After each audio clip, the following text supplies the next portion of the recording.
Comparison एक poison की तरह काम करता है। देने वाला और लेने वाले को पता नहीं हो रहा कि वो जहर पी रहे हैं रोज। माना कि भी मेरी ये बस की नहीं है, लेकिन मेरी ड्यूटी है उसको करना। सक्सेस मिलती नहीं मिलती है वो दूसरी बात है, हम कम से कम करें तो सही। मेरी ड्यूटी है काम करना, फल मिलता नहीं मिलता वो बात की चीज। मैंने ऐसे पेरेंट्स को भी देखा है, वो कहते हैं हम बच्चों के साथ कंपेरिजन नहीं करते। हम तो ये बोल रहे हैं ये बहुत अच्छा है। किससे अच्छा है? सही बात है, दूसरे से अच्छा है ना। तो कंपेरिजन तो हो गया। अब मेरा तो एक मानना है कि हमें बच्चों को कुछ सिखाने की जरूरत नहीं है तो तुम्हें क्या करना, तुम्हें वो करना, तुम्हें कुछ नहीं करना है। बच्चे जो करना चाहते हैं करने दो। उनको केवल पेरेंट्स खुश रहना सिखा पाए कि आप हैप्पी रहो, खुश रहना सिखाओ। नमस्कार दोस्तों, मैं नवीन मिश्रा स्वागत करता हूं आपका फिर से अपने इस नए पॉडकास्ट में। दोस्तों, आज का जो हमें पॉडकास्ट करने जा रहे हैं ये आइकन ग्रुप के जो चेयरपर्सन हैं उनके साथ करने जा रहे हैं। काफ़ी अच्छी वेल नोन पर्सनालिटी हैं और काफ़ी उन्होंने सोसाइटी के अंदर काम किया हुआ है। पेरेंटिंग के ऊपर उन्होंने ऑलमोस्ट 3 बुक्स लिखी हुई हैं। 30,000 प्लस उनके सब्सक्राइबर्स हैं यूट्यूब के ऊपर। सो आज का ये जो पॉडकास्ट है बहुत ज़्यादा इंटरेस्टिंग होने वाला है उन लोगों के लिए जो पेरेंट्स हैं और जो पेरेंटिंग को लेके थोड़े से डरे से रहते हैं। तो आपको ये वीडियो कैसा लगता है ये ज़रूर आप हमें बताइएगा कमेंट बॉक्स में। वीडियो पसंद आता है सब्सक्राइब करें हमारे चैनल को, लाइक करें और ज़्यादा से ज़्यादा उन पेरेंट्स को शेयर करें जो पेरेंट्स अपने पेरेंटिंग को लेकर थोड़े डाउट्स में हैं। तो आइए शुरू करते हैं आज का ये वीडियो मेरे साथ यानी नवीन मिश्रा के साथ।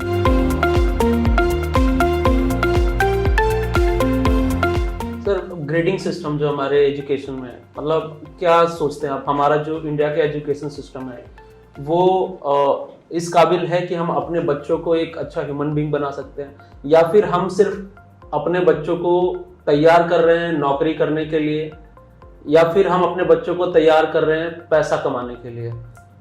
मेरे अकॉर्डिंग जो आज का एजुकेशन सिस्टम है वो हमारे बच्चों को ना तो कॉन्फिडेंट बना रहा है, उनको हम पैसे कमाने की मशीन बनाने के लिए तैयार कर रहे हैं, बना नहीं रहे हैं। अब ये देखिए, हम यूपी बोर्ड से पढ़े हुए हैं जहाँ 60% का कोई मतलब होता था। आज 99.9 और 100% बच्चों के एग्जाम में मार्क्स लेके आ रहे हैं और वो भी खुश नहीं है। मैं दिल्ली में देखता हूँ कट ऑफ 99.9, तो जिसके 98% मार्क्स आए उसको तो एडमिशन ही नहीं मिलेगा। तो आखिर मतलब हमारी एजुकेशन सिस्टम हो क्या गई है? 100% का मतलब क्या है? 100% का मतलब यह है कि बच्चे के अंदर कोई कमी नहीं है, बच्चा बिल्कुल परफेक्ट है। तो जो बच्चा बिल्कुल परफेक्ट है, 100% मार्क्स आ रहे हैं, तो वो क्या इतना परफेक्ट कोई भी हो सकता है? Right sir. तो आज के हमारे एजुकेशन सिस्टम में, और आप ये देखिए यही बच्चे कहीं ना कहीं जो जिनके 99% मार्क्स आ रहे हैं, 98% मार्क्स आ रहे हैं, 100% मार्क्स आ रहे हैं, छोटी सी बातों में डिप्रेशन का शिकार हो जाते हैं। तो हम बच्चों को कॉन्फिडेंट बनाएं, और मार्क्स लाना कोई बहुत बड़ी बात नहीं है। 80% वाले बच्चे, और मैं एक चीज और बता दूं, ज्यादा मार्क्स लेने वाला बहुत शानदार नौकर बनता है, और उसके नंबर 2 वाला 80%, 75%, 85% वाले बच्चे के नीचे वो काम करता है। तो बच्चों को, मेरा तो एक मानना है कि हमें बच्चों को कुछ सिखाने की जरूरत नहीं है कि तुम्हें क्या करना, तुम्हें वो करना, तुम्हें कुछ नहीं करना है। बच्चे जो करना चाहते हैं करने दो। उनको केवल पेरेंट्स खुश रहना सिखा पाए कि आप हैप्पी रहो, खुश रहना सिखाओ। हैप्पी कैसे रहेंगे? जब मम्मी पापा खुश रहेंगे। और मम्मी पापा खुश कैसे रहेंगे? आज जो उनके पास है उसके लिए ग्रेटिट्यूड, ऊपर वाले का धन्यवाद कि मेरे पास सब कुछ है, और जो चाहिए उसके लिए पूरे तन मन से मेहनत, हार्ड वर्क करके उसको अचीव करो। कोई काम करने के लिए थोड़ा मना करता है। आपकी जो इच्छाएं हैं, जो आपको चाहिए वो लो, मेहनत करो। लेकिन एंजाइटी किस बात की? कंपैरिजन किससे? कंपेयर किससे करना है? सर, सबसे बड़ी प्रॉब्लम आज की डेट में यही है, मतलब हमारे टाइम पे भी थी बट हम लोग इस चीज से ओवरकम कर जाते थे। कंपैरिजन, मतलब हम कई बार ऐसा करते हैं कि बच्चों जैसे उसके बच्चे ने उतना मार्क्स लिया, तुमने क्यों नहीं लिया। मतलब मुझे ऐसा लगता है कहीं ना कहीं बच्चों के फेलियर का ये बहुत बड़ा रीजन हो सकता है। बच्चे आज के डेट में जो अटेम्प्ट कर रहे हैं सुसाइड, उसका एक बहुत बड़ा रीजन हो सकता है। तो वो नवीन जी, मेरे यूट्यूब चैनल पर बहुत सारे बच्चों ने ऐसे कमेंट्स किए हैं कि जिनको पढ़कर मेरे अंदर भी रोंगटे खड़े हो जाते हैं, मेरे आंसू आ जाते हैं। बच्चे अपने पेरेंट्स की कंपैरिजन से बहुत ज्यादा परेशान हैं, और कंपैरिजन एक पॉइजन की तरह काम करता है। देने वाला और लेने वाले को पता नहीं हो रहा कि वो जहर पी रहे हैं रोज। कंपैरिजन में क्या होता है, धीरे धीरे ये स्लो पॉइजन है जो बच्चों के साथ साथ पूरे परिवार को नष्ट कर देता है, और कई बार ये उस लेवल तक पहुंच जाता है जहां से लौट नहीं पाते फिर। कंपैरिजन आज आज हमारे इंडिया में भाई भाई बहन भाई इनके बीच में जो ये रिबेल है ना, जो दुश्मनी बनी हुई है, जो एलर्जी है, क्या कारण है? कंपैरिजन। भाई भाई से बड़ा कोई रिश्ता हो सकता है दुनिया में? बहन भाई से कोई स्ट्रॉन्ग रिलेशन हो सकता है? लेकिन बड़े जैसे जैसे वो ग्रो करते हैं एक दूसरे से एलर्जी।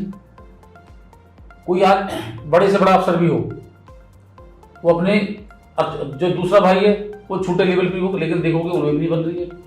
उसका कारण ये है कहीं ना कहीं जब वो छोटे थे बचपन से ही वो अच्छा, तुम अच्छा नहीं हो, उसके अच्छे मार्क्स, तुम्हारे मार्क्स अच्छे नहीं है, वो ओबीडिएंट है, तुम तो सुनते ही नहीं हो, वो पड़ोसी अच्छा, वो भाई अच्छा हो, तो उसको ऐसा लगता है कि जिससे मेरा कंपैरिजन हो रहा है। अब छोटा बच्चा है, मदर फादर पर तो डाउट करता नहीं है बच्चा, वो ये देखता कि मेरा कंपैरिजन इससे हो रहा है, इस दीदी से हो रहा है, इस भैया से हो रहा है, या छोटे से हो रहा है या बड़े से हो रहा है।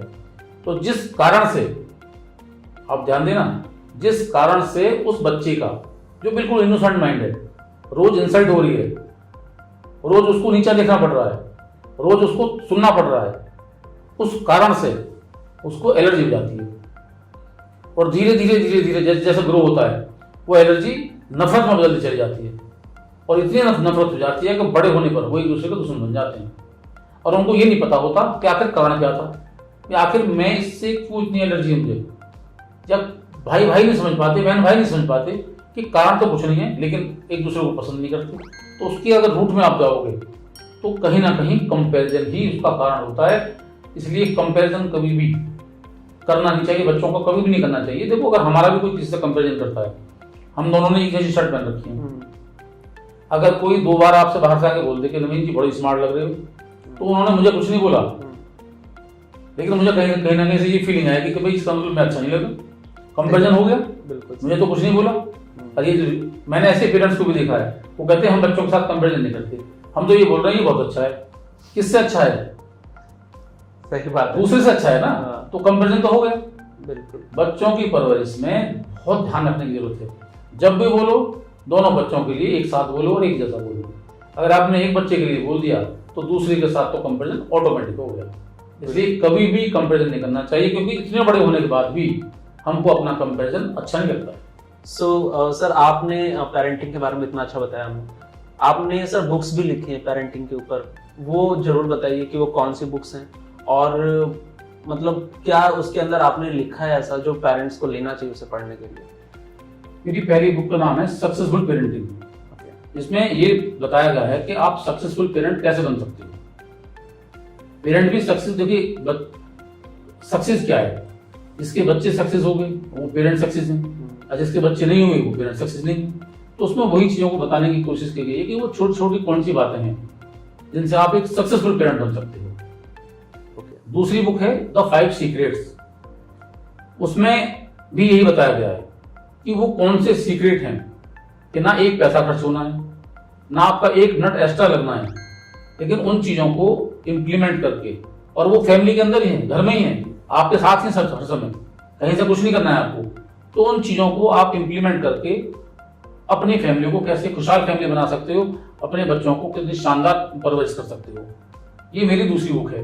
तो वो 5 सीक्रेट्स का मतलब ये है, उस हर चैप्टर में आपको कुछ ना कुछ ऐसे सीक्रेट मिलेंगे जो हम भूले हुए हैं। ऐसा नहीं हमको पता नहीं है, सबको पता है कि बच्चों को क्या करना चाहिए क्या नहीं करना चाहिए, लेकिन हम भागदौड़ भरी जिंदगी में भूल जाते हैं।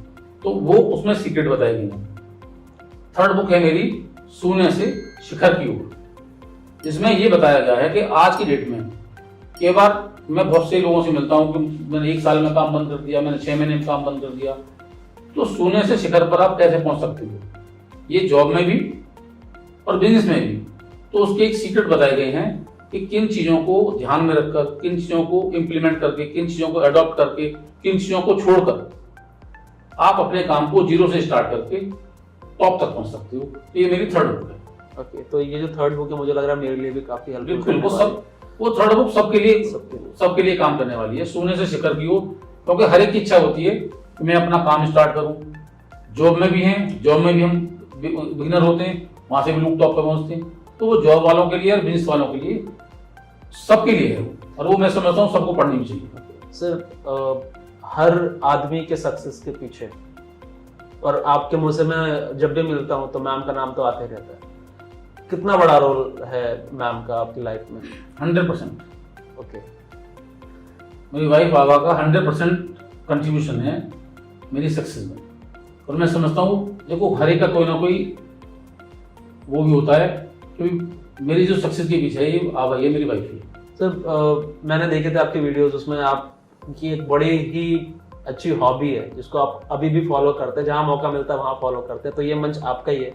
तो बताइए सर उस हॉबी के बारे में थोड़ा सा हमारे क्योंकि listeners मेरी को। हॉबी है खुश रहना। हाँ सर वो है, उसके अलावा एक और हॉबी है आपकी। अभी बताता हूँ मैं, मुझे खुश रहना अच्छा लगता है, ये मेरी हॉबी भी है। और मैं बहुत ज़्यादा परेशान रह भी नहीं सकता।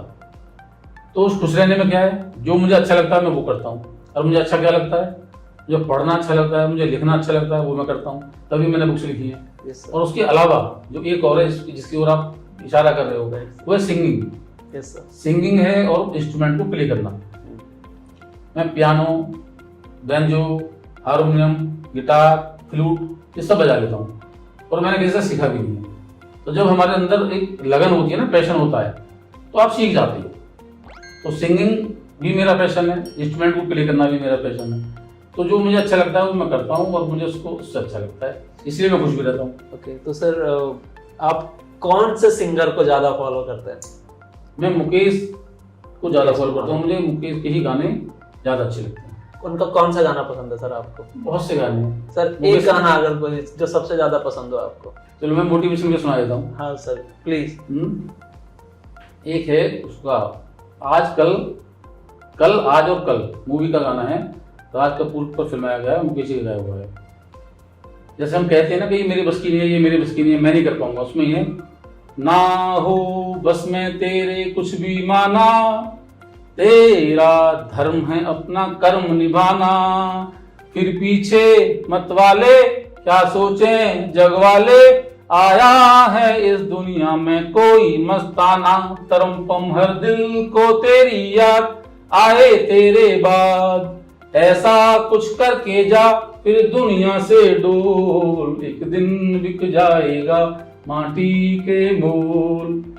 तो ये एक अगर आप इस गाने की डेप्थ में जाओगे ना, ये बहुत ही इंस्पिरेशनल और बहुत ही शानदार इस सॉन्ग के बोल हैं जो मैंने गाया है। ये आपको गानों में मिलेगा नहीं, वैसे कहीं कहीं मिलेगा। मान लिया हमने, मेरा मैं थोड़ा सा इसको माना कि भी मेरी ये बस की काम बस की नहीं है, लेकिन मेरी ड्यूटी है उसको करना। सक्सेस मिलती नहीं मिलती है वो दूसरी बात है, हम कम से कम करें तो सही। मेरी ड्यूटी है काम करना, फल मिलता नहीं मिलता वो बात की चीज है। जैसे आपने कहा स्कूल के लिए 5 साल तक हमने नुकसान उठाया, हम अपनी ड्यूटी कर रहे थे, तो ऊपर वाले ने फल भी दिया, और ऊपर वाला फल देता है, हम काम तो करें। बिल्कुल सर। और सर इस पॉडकास्ट को खत्म करने से पहले मैं एक लास्ट क्वेश्चन आपसे पूछना चाहूँगा। आपकी लाइफ का वो गोल कौन सा है जो आपको लगता है कि अभी तक आपने अचीव नहीं किया? तो वो मेरी लाइफ का जो अल्टीमेट गोल है, जिस पर आज मैं काम भी कर रहा हूँ। वैसे तो ऊपर वाले का और मदर फादर का आशीर्वाद रहा है कि जो भी मैं सोचता हूँ वो मेरे सारे काम पूरे होते हैं। आज तक ऐसा कोई नहीं है, शायद आपको आश्चर्य होगा कि जितनी भी चीज़ें मैंने सोचता हूँ मेरे माइंड में भी आ जाती है ना, वो मेरे सब पूरे हो जाते हैं। कोई ऐसी विश नहीं जो मेरी पूरी ना हुई, कोई भी इच्छा ऐसी नहीं। अब एक इच्छा हो रही है जिस पर मैं लगा हुआ हूँ। मेरा अल्टीमेट गोल है डिप्रेशन फ्री वर्ल्ड का। ओके, डिप्रेशन फ्री वर्ल्ड मतलब ये बहुत बड़ा टास्क है, लेकिन कोई बहुत बड़ा भी नहीं। अब जिसपे मैं लगा हुआ हूँ, पेरेंटिंग सेमिनार करना, मोटिवेशनल सेमिनार करना, ये उसका ही एक पार्ट है, या बुक्स लिखना। मेरी ये इच्छा है अब कि जितने भी लोग कांटेक्ट में हमारे माँ हैं, मेरे कांटेक्ट में हैं, वो सब हैप्पी रहें, उनके कांटेक्ट में हैं वो हैप्पी रहें। तो इस तरह से ये चेन बन जाएगी। तो चेन बन जाएगी तो फिर हम खुश, अगर हम खुश रहना चाहें, क्योंकि ये गोल एक बड़ा भी है लेकिन ये 1 मिनट का भी है। अगर हम सब बैठे हुए हैं, हम सब खुश हो गए, आपके कांटेक्ट में भी बैठे हैं वो सब खुश हो गए, तो ये एक दिन में भी पूरी दुनिया खुश हो सकती है। आज डिप्रेशन दुनिया का सबसे बड़ा इशू है, इसीलिए पेरेंटिंग पे मैं काम कर रहा हूँ आज की डेट में, कि अगर ये जो नन्हे नन्हे छोटे छोटे बच्चे हैं, इनकी परवरिश सही हो गई, ये सही से नर्चर हो गए, तो हमारा इंडिया डिप्रेशन फ्री हो जाएगा। और अगर हमारा इंडिया डिप्रेशन फ्री हो जाएगा तो दुनिया डिप्रेशन फ्री हो जाएगी। तो 25 ईयर का जो हमारा ये एक काल है, कालखंड, जिसको आज हमने नाम दिया है अमृत महोत्सव का, उस पीरियड में ये जो छोटे छोटे बच्चे हैं 20 से 25 साल में ग्रो होंगे और हजारों बच्चों के साथ हम आज लगे हुए हैं, मेहनत कर रहे हैं, तो ये डिप्रेशन फ्री होंगे, ये हैप्पी रहेंगे, ये दुनिया में खुशहाली फेरेंगे, तो हमारा इंडिया से होते हुए सारी दुनिया डिप्रेशन फ्री हो जाएगी। यही मेरा गोल है जिंदगी का और इस पर मैं तेजी से काम कर रहा हूँ और मुझे इसमें सक्सेस भी मिलती जा रही है। Thank you so much sir, Tyagi sir, आपने अपना इतना वैल्यूएबल टाइम हमारे थैंक यू सो मच, आपका भी बहुत बहुत धन्यवाद और आपने बुला के मुझे यहाँ पर करा, मुझे भी बहुत अच्छा लगा। मुझे वाकई बता रहा सर, बहुत कम ऐसा होता है कि मतलब बहुत कुछ सीखने को मिला आपसे और उम्मीद करता हूँ बहुत जल्दी हम लोग अपने नए पॉडकास्ट में भी मिलें और उम्मीद करता हूँ आप लोगों को भी ये पॉडकास्ट पसंद आया होगा। अगर आपको पॉडकास्ट पसंद आया है चैनल को सब्सक्राइब करना ना भूलें, लाइक करें और ज़्यादा से ज़्यादा शेयर करें ताकि पेरेंटिंग जो हम एक आज का सब्जेक्ट था हम लोगों तक पहुंचा सकें और अपने आने वाले फ्यूचर को और अच्छा फ्यूचर दे सकें। तो धन्यवाद, थैंक यू सो मच।